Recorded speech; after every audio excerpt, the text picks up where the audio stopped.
हाँ है जो अब इस विषय पर चुप है। अगले कॉलर के पास चलते हैं। नमस्कार।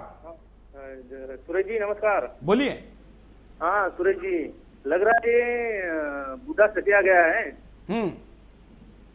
हाँ ये सटिया गया है और ऐसी हरकत किया है, इसके लिए सिर्फ मेरे ख्याल से हम लोग हिंदू लोग ही जिम्मेदार हैं।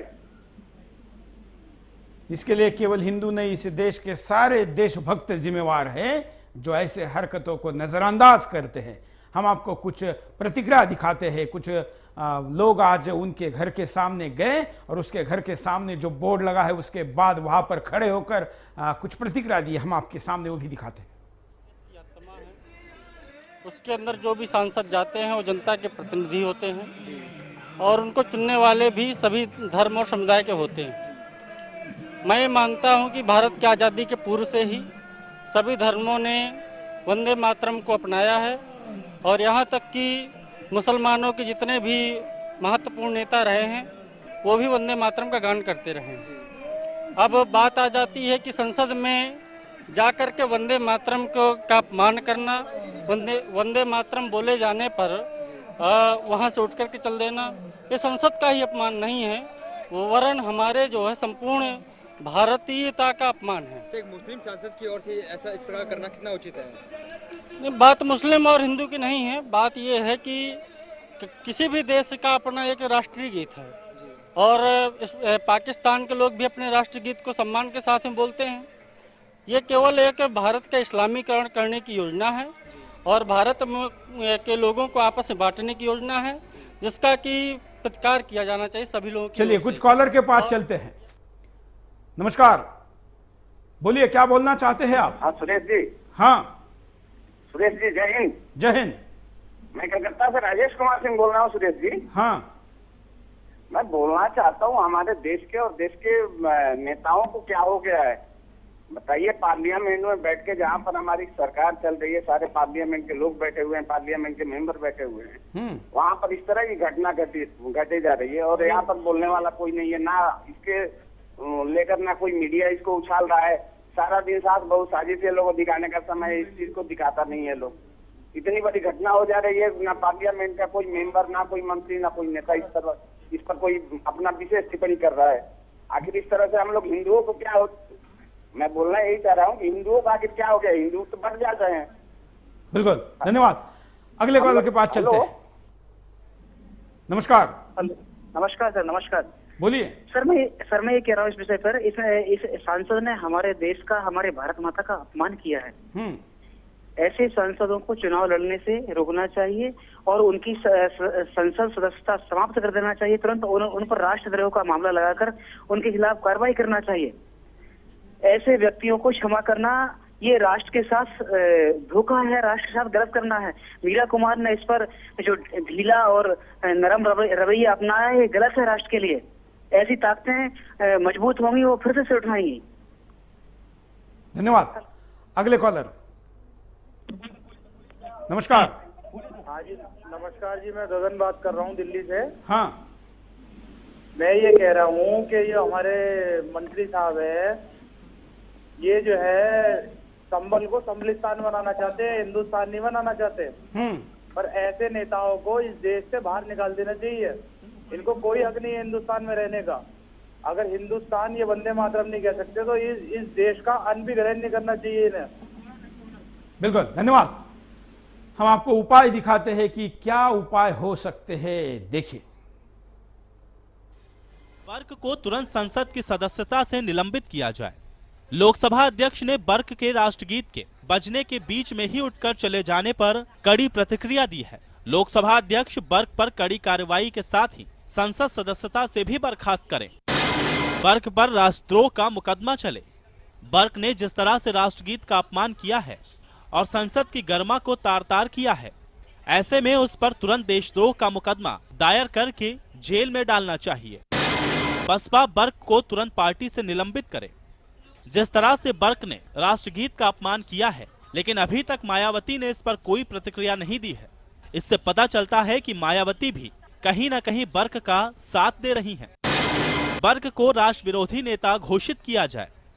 सभी राजनीतिक पार्टियां आगे आकर एक साथ बर्क को राष्ट्र विरोधी नेता घोषित करें। सभी राजनीतिक पार्टियां आगे आकर बर्क का राजनीतिक बहिष्कार भी करें। देशवासी बर्क के खिलाफ आवाज उठाएं।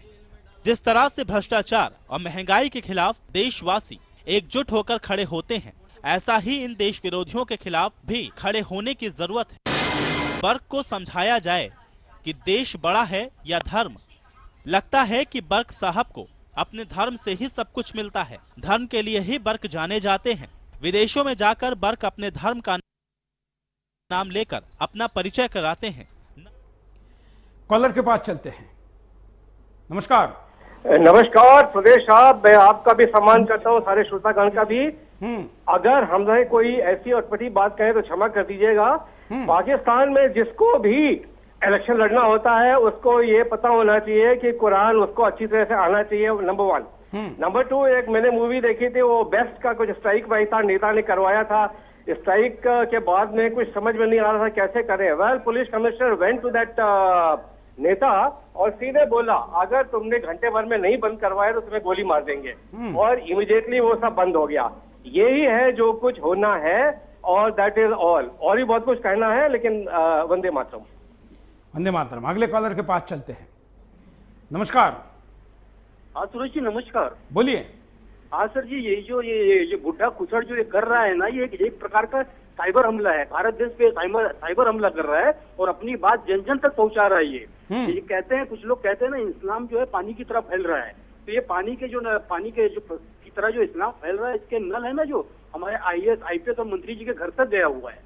तो वो लोग जान नहीं पा रहे किस तरह से साइबर अटैक होता है, और साइबर अटैक की बारीकियां देख के इसके पीछे कोई रिमोट लेके बैठा है इस बुड्ढे के पीछे, और ये अपनी बात जन जन तक पहुंचा रहा है। क्योंकि ये कहना चाहता है कि सबके मन के अंदर ये घृणा पैदा करना चाहता है। जो भी देशभक्त, सबसे आज आप देखेंगे जो सबसे बड़े देशभक्त हैं मुसलमान भी देशभक्त होते हैं, ये आप जानते हैं। तो उनके जो देशभक्त है उनके अंदर ये गंदी सोच भरना चाहता है ये बुढ़ा, और उनको समाजवादी। हम अगले कॉलर के पास चलते हैं। नमस्कार। सुरेश जी, वंदे मातरम। बोलिए। हाँ सुरेश जी, मैं कहना चाहूंगा अगर सभी न्यूज चैनल आपके जैसे राष्ट्रवादी हो जाए तो इस देश के युवा नागरिकों के खून में उबाल है। परंतु ये ठेका तो बस सुदर्शन न्यूज ने ही उठा रखा है, लेकिन सुदर्शन ने की इस पहल से भी देश की एक क्रांति आ रही है। और मैं उस देशद्रोही के लिए कहना चाहूंगा, वंदे मातरम गा ना सके तुम कितने हठबागी हो, माता की छाती चीर गए तुम कुल कलंक कुल दागी हो। धन्यवाद। हमने तो ये तय किया है, और सुदर्शन इसीलिए शुरू हुआ है, इसलिए हमारा मिशन स्टेटमेंट भी है कि केवल चैनल नहीं, देश नंबर 1 बनाना है, राष्ट्र सर्वप्रथम है, यह हमारा नारा है। और इसलिए बार बार कितना भी बड़ा देशद्रोही क्यों ना हो, सांसद हो, किसी पार्टी का अध्यक्ष हो, कोई मंत्री हो या कोई गुंडा हो, इस देश के खिलाफ जो भी ऐसा कुछ करेगा उसके खिलाफ हम रहे, थे और रहेंगे। वो कोई भी हो, और इसके लिए कोई भी नुकसान हम झेलने को तैयार है, क्योंकि आखिर हमारे लिए राष्ट्र सर्वोपरि है। इस चर्चा के साथ हम आगे कल बिंदास लेकर आएंगे, जिसमें हम कहेंगे कि देश पहले या धर्म पहले, क्योंकि धर्म के नाम पर देश को दूसरा दर्जा देने वाले इस देश में एक ऐसा विचार और विष फैला रहे हैं, जिसके बाद इस विष की रोक अगर नहीं की गई तो ये विष राष्ट्र भावना को खत्म कर देगा, देशभक्ति को खत्म कर देगा, इस देश को खत्म कर देगा। और इसलिए ये भी मुद्दा हमको कल आपके सामने लाना है। इसलिए हम शनिवार रात 8 बजे इस मुद्दे को लेकर आएंगे। अब हम आपको कहेंगे कि ऐसे देशद्रोहियों को जब जवाब देना है तो उसके खिलाफ बोलना भी जरूरी है, और जिस चीज का उसने अपमान किया है उसको हमने धारण करना जरूरी है। बिंदास बोल के आज इस 350वें एपिसोड में मैं इस चैनल के चेयरमैन के नाते घोषणा करता हूं कि सुदर्शन न्यूज चैनल पर 13 तारीख अक्षय तृतीया से रोज सवेरे 7 बजे राष्ट्रगान और राष्ट्रगीत का हम रोजाना नियमित प्रसारण करेंगे। और इस प्रसारण में हमारे देशवासी, तमाम देशवासी टीवी के सामने खड़े हो और रोज इसको सम्मान दे। क्योंकि हम स्कूलों में जब थे तब तो हम राष्ट्रगीत और राष्ट्रगान को सम्मान देते थे, लेकिन आज वो स्कूलों में भी नहीं हो रहा है। अब बचपन में तो इन गीतों को गाया, सम्मान दिया, लेकिन जब देश में कुछ करने की बारी आई है तब हमारे किसी भी दिनचर्या में, किसी की भी दिनचर्या में राष्ट्रगान और राष्ट्रगीत का कोई स्थान नहीं है। कोई सरकारी दफ्तर में काम भी करता है तो कोई चपरासी जाके वहां पर झंडा फहराता है और उसको उतारता है। कई बार तो उल्टा भी लगता है, तो कोई टीवी पे या कहीं पर फोटो छप जाए तब कुछ होता है, नहीं तो कर्मकांड जारी है। इस कर्मकांड को दिनचर्या में हमारा कर्तव्य का हिस्सा बनाना होगा। इसलिए सुदर्शन 13 मई अक्षय तृतीया इसलिए क्योंकि हमारी आस्था है कि अक्षय के दिन हम जो करेंगे वो हमेशा अक्षय रहेगा, और इस देश की देशभक्ति, यहाँ के लोगों का देश प्रति जज्बा ये अक्षय रहे। इसलिए हम 13 तारीख से सुदर्शन पर इसको शुरू करने जा रहे हैं। हम देश के तमाम देशभक्तों को कहेंगे कि इसकी पब्लिसिटी करना आपका कर्तव्य है, केवल सुदर्शन का नहीं है। आप रोज अपने परिवार के सारे सदस्य इस टीवी के सामने खड़े रह के, सुदर्शन के सामने खड़े रह के राष्ट्रगीत को, राष्ट्रगान को करें। आज का विषय राष्ट्रगीत पर है, इसलिए कार्यक्रम के अंत में हम राष्ट्रगीत के लिए टीवी के सामने खड़े हो, बुजुर्ग, बच्चे, जो भी है, इस कार्यक्रम को जो भी देख रहे हैं, हमारे यहाँ के स्टूडियो के भी सब लोग खड़े तो होंगे ही, लेकिन टीवी के सामने जो लोग खड़े हैं वो भी, आप जहां भी है वहां खड़े रहे और इस राष्ट्रगीत को सम्मान दें, ऐसे देशद्रोहियों को जवाब दें।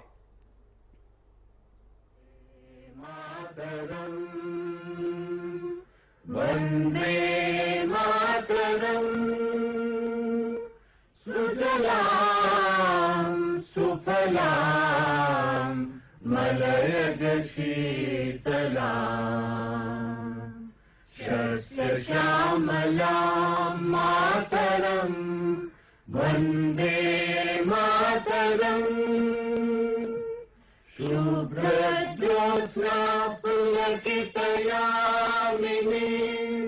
फुल्लकुसुमित द्रुमदल शोभिनीं, सुहासिनीं सुमधुर भाषिणीं, सुखदां वरदां मातरं, वंदे मातरं, वंदे मातरं।